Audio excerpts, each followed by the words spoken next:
Continuamos en La Venganza Será Terrible por las 7:50. Recuerden que nos pueden escribir al WhatsApp de los oyentes, que es 65855580. Nosotros estamos haciendo el programa de manera remota, cada uno desde su casa. ¡Ojo que no me morí! Muchos en la historia han temido que su muerte fuera decretada o confirmada o certificada por equivocación. El filósofo Schopenhauer dejó expresas instrucciones para que su cuerpo permaneciera durante 5 días expuesto para evitar cualquier posibilidad de error. El escritor Christian Andersen tenía el mismo temor. Por eso siempre dejaba en el espejo de la habitación en donde apolillaba un cartel que advertía: "No estoy muerto", y daba detalladas instrucciones de quién y cómo debían revisarlo. En Inglaterra, una dama de fortuna que dudaba de la contundencia de la muerte dejó una importante suma de guita, ¿no?, de dinero, a su médico personal, el doctor Charles White, a condición de que jamás fuera enterrada, su cuerpo permaneciera momificado y preparado para una nueva oportunidad. Bueno, si te momifican, no vas a tener una buena vida. No. Bueno, Claro. y así se hizo. Tras su muerte, todos los días, por orden del aristócrata y durante muchos años, el doctor White, con 2 testigos confiables, revisaba a esta señora, para ver si encontraba algún signo vital. Esa situación se hizo famosa y el poeta Tomás de Quincy recuerda haber peregrinado a Manchester para ver a la señora, en ese entonces habitantes de un cómodo placar. Bien. Sí, la tenían ahí en el placar por si ¡Qué acaso. impresión, por favor! Ahora bien, a la muerte del doctor White, los herederos de la dama decidieron deshacerse de ella y transfirieron la momia al Museo de Historia Natural de Manchester.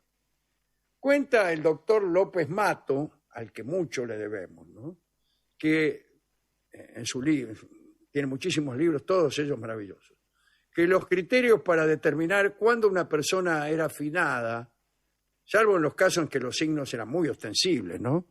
Bueno, digo, estos criterios fueron cambiando a lo largo de los siglos. A veces los médicos antiguos se equivocaban. Durante mucho tiempo se sucedieron historias de errores que terminaban con muertos que no lo eran. Una de las primeras voces que alertó del peligro de las sepulturas aceleradas fue la del filósofo inglés Francis Bacon. En su Historia de la vida y de la muerte, narra la desgracia de Duns Scoto, el teólogo franciscano escocés, que murió inesperadamente en 1308 cuando visitaba Colonia. Cuenta Bacon que Scoto caía a veces en una especie de coma y por esa razón temía ser enterrado vivo. Había aleccionado a su sirviente para que, llegado el caso, comprobara que su fallecimiento era cierto antes de que lo depositaran en la tumba. Pero el religioso fue sepultado en ausencia de este criado y el muchacho, temeroso de que se hubiera cometido un error, pidió la exhumación del cuerpo y vio que el cadáver de su señor presentaba las manos rotas y los dedos mordidos. ¡Ay, Dios! Según Bacon, la tumba del pensador medieval lució esta inscripción durante muchos años: "Aquí yace Don Scoto, una vez enterrado, pero 2 veces muerto". A mediados del siglo XVIII, el médico Jacob Winslow, danés de nacimiento y francés por adopción, comenzó a enumerar esas historias, algunas reales. Estoy diciendo que si era danés de nacimiento y francés por adopción, Jacob no es una manera muy adecuada de decir su nombre, pero no importa. El caso es que es un libro acerca de resucitaciones milagrosas, muertes dudosas y entierros precoces. Todos estos escritos solo tenían un factor en común: el miedo a que se lo dé a uno por muerto equivocadamente. Mm. En los testamentos realizados en París a mediados del siglo XVIII, muchísimos de ellos incluían salvaguardas para prevenir un entierro precipitado. El problema era definir en qué momento concreto había dejado a alguien este mundo. En su historia natural, Plinio el Viejo decía que pese a los muchos signos externos que sugieren la muerte, no los hay que lo aseguren por completo. Por su parte, Galeno reconocía la dificultad de determinar la muerte en ciertas condiciones, como por ejemplo la histeria, la asfixia, la catalepsia y la intoxicación alcohólica. Atención. Sí. Muchos siglos después, el proceso de certificar una defunción no había cambiado en nada desde la Roma clásica. La ausencia de latidos del corazón y la falta de respiración y sensibilidad bastaban. Con eso ya te hacían finado.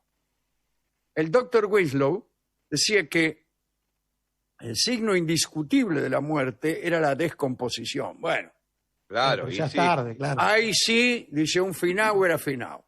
Y enumeraba una serie de maniobras para corroborar la partida. Recomendaba frotar sobre las narices de los supuestos muertos ajo, cebolla o rabanitos como estímulo. Claro. Bueno. En 1787, el médico francés François Thierry, que defendía que la mayoría de la gente no moría hasta un tiempo después de aparecer los signos cadavéricos, propuso que en todas las ciudades francesas se construyeran unos mortuorios en los que depositar los cadáveres hasta que aparecieran los primeros indicios de putrefacción, que era la muestra indudable de que la muerte era real. Al año siguiente, el alemán Johann Peter Frank recomendó que los cadáveres se mantuvieran sin enterrar de 2 a 3 días. Por razones obvias, desaconsejó que esto se hiciera en las casas particulares y sugirió la construcción en cada ciudad de una Totenhaus, una casa de los muertos. La propuesta de Frank, uno de los más influyentes médicos de la época, fue aceptada. El primero en seguir esos pasos fue el doctor alemán Christoph Wilhelm Hufeland, de Weimar. En 1790 diseñó una casa de los muertos para sus conciudadanos. Era el médico del rey Federico Guillermo III de Prusia, era el médico de Goethe y de Schiller. El doctor Hufeland bautizó su peculiar tanatorio como Vitae Dubiae Asylum, asilo de la vida dudosa. La construcción comenzó en 1791. El edificio contaba con una sala con 8 camillas para cadáveres y estos se vigilaban a través de una ventana. Para acelerar el proceso de descomposición y resolver rápidamente cualquier duda, se elevaba la temperatura del edificio. Un encargado mantenía el fuego para calentar el agua que circulaba por un conducto bajo la sala destinada a los cuerpos sin vida. En 1795 se inauguró en un cementerio de Berlín otro de estos tanatorios preventivos. En este caso, la vigilancia estaba automatizada con un mecanismo bien simple. Un cordel atado por un extremo a los dedos de los niatos y por el otro una campana. Así que si uno resucitaba, hacía sonar la campana y listo. En muchas ciudades se fueron levantando este tipo de construcciones y bueno. Wilkie Collins y Mark Twain visitaron esos lugares y contaron lo que vieron. El más lujoso es el que estaba en Múnich. En él, la ubicación del finado dependía de su riqueza, como en tantos otros lugares. Es decir, había habitaciones lujosas y no tanto. Bueno, allí la forma de detectar las resurrecciones era muy peculiar. Los cadáveres lucían cuerdas atadas a los dedos, pero ligadas a un órgano de fuelles, Ah, un mire usted, armonio. sonaba Mirá qué música. lindo. Sí, sí. Y entonces cuando el tipo resucitaba, empezaba...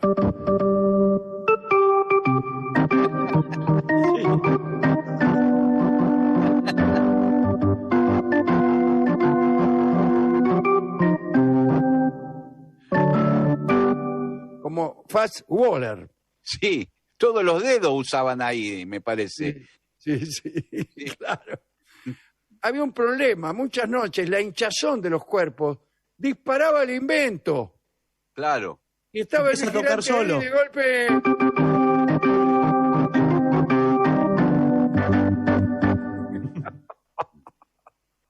Dice la crónica que se veía repetidamente la carrera espantada de todo el personal de aquel establecimiento.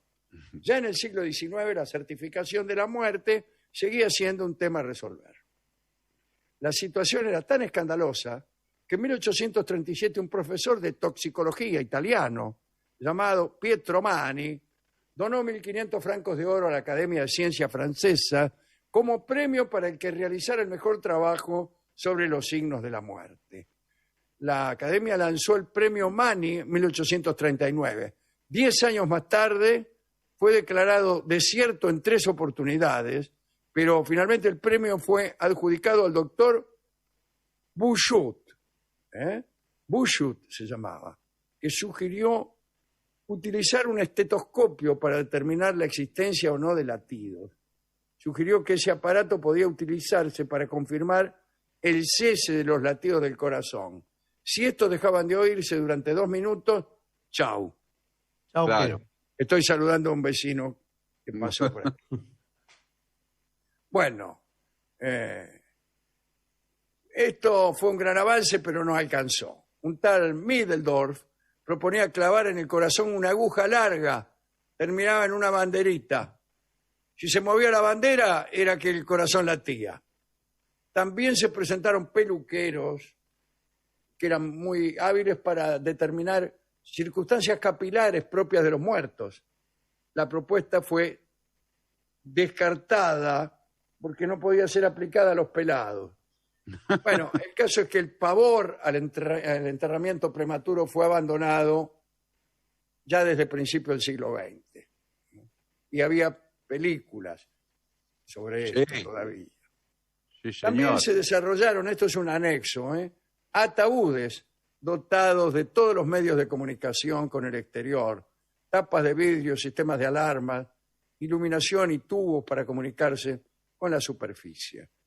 Filantrópico conde ruso Karnis Karnicki diseñó un dispositivo que a la menor impresión izaba una banderita avisando del inesperado retorno. Digamos, para terminar, que ese ataúd, equipado con ventilación y alimentos, incluso, fue puesto a la venta con el nombre de la Carniz. El conde viajó con su invento para promoverlo, llegó a probarlo, no en su persona, sino en lo de un tal Faropo Lorenzo, un italiano, que voluntariamente permaneció enterrado allí desde el 17 de diciembre hasta el 26 de diciembre de 1898, 10 días, ¿va? Lo sacaron sano y salvo, vivito y Claro. coleando. Bueno, esto es todo lo que queríamos decir, ¿no? ¿Se acuerda la película de Ray Milland? El Entierro prematuro. Sí, que tenía un ataúd que tenía como una manija, porque como él padecía de catalepsia, tenía Claro, miedo claro. que lo entierren vivo. Sí, sí, Y apretaba como una manija y la puerta del ataúd se abría. sí, señor. Quiero decir que había desaparecido el temor, pero había muchas películas ambientadas incluso en el siglo XIX, en donde aparecía esto, este tema. Curioso, ¿a quién se lo podemos dedicar? Bueno, a Ray Milland. Sí, Se lo voy a dedicar, si usted me permite, a mi padre, bueno, porque justamente hoy es un aniversario de su muerte. sí. De manera que hemos hecho casualmente este tema tan macabro, si se quiere, pero también un poco divertido. Entonces aprovecho para recordarlo a él. Algunos dirían, donde quiera que esté. Yo sé dónde está, en mi cerebro. ¿Dónde va a Sí. estar? Sí, señor. En mi cerebro, Claro, bajo la forma de ideas, de pensamiento, de recuerdo y de amor. Sí, señor. Bueno, ¿con qué canción podríamos ilustrar esta charla? Ya que hablábamos de mi viejo, Sí. escucharemos uno de los tangos preferidos de mi viejo. Muy bien. Preferido, digo, de su repertorio, ¿no? Sí. Era muy buen cantante. Así que escucharemos El Bulín de la calle Ayacucho. Elegimos la versión de Jorge Vidal.